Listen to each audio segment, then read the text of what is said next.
So guys আজকে দিনটা খালি মাছ ধরতে ধরতে কাটছে, তাই তো আমি তোমাদের দুঃখের কথা কি বলবো ভাই। এই ভিডিওটা শেষ পর্যন্ত থাকো, তাহলেই বুঝতে পারলি বা সব। আর আমার সাথে আরেকজন বোলাকার ছিল, জামরুল ভাই বোলাকার, ওকে দেখতে পাবা, কিন্তু আমাদের একটু মাছ ধরা গেলা দেখে লাও। আমরা মাছ ধরতে এসেছিলাম অনেকজন, আমার কাকা ভাই মাই আরও ছোট ভাই ছিল মেলেই।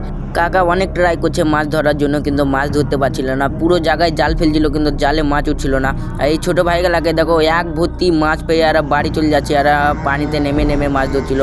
তাই তো কাকা ওদের দিকেই যাচ্ছিল, ওদের দিকে একটা জাল ফেলার পরে এত বড় মাছ উঠে যাবে ভাবতেই পারিনি। তাই তো ফাইনালি কাকা জালটা উঠিয়ে এলো, জালটা উঠার পর দেখলো এত বড় মাছ, ভাই শেষখানে কাকা দেখলো একটা মাছই উঠেনি। তাই তো কাকাও অনেক দুঃখিত হয়ে গেলো, দুঃখিত হওয়ার পর দেখলো ফাইনালি ভাই এখান থেকে আরেকটা কাকা জাল ফেলতে লেগে গেছে, জাল ফেলার কিন্তু আরও মাছ উঠলো না।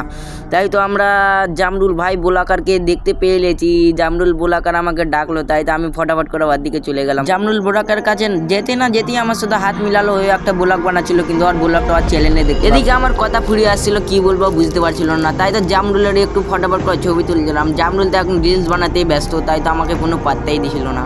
তোমরা কিন্তু একটা কথা কইতে ভুলে গেছিলাম, আমি পুকুর থেকে লেইতে লেইতে চলে এসেছিলাম আমার কাকারা মাছ ধরবে বলে। তাই তো আমার একটা বন্ধুর সাথে দেখা হয়ে গেল, আমার বন্ধুটা অনেক ভালো ডায়লগ মারে, তোমরা আর কিছুদিন অপেক্ষা করো, এর জন্যই আমি একটা ফানি ভিডিও বানাবো, তোমাদের জন্য আপলোড করবো। তাই তো আগে বন্ধুটার সাথে হাই করে আমি চলে গেলাম পুকুর লাইতে। তো তোমরাকে আমি জানাচ্ছিলাম একটা কথা, কি আমার ক্যামেরাম্যানটা ছিল না, তাই তো আমি একাই আমি বাড়ি চলে গেলাম, বাই।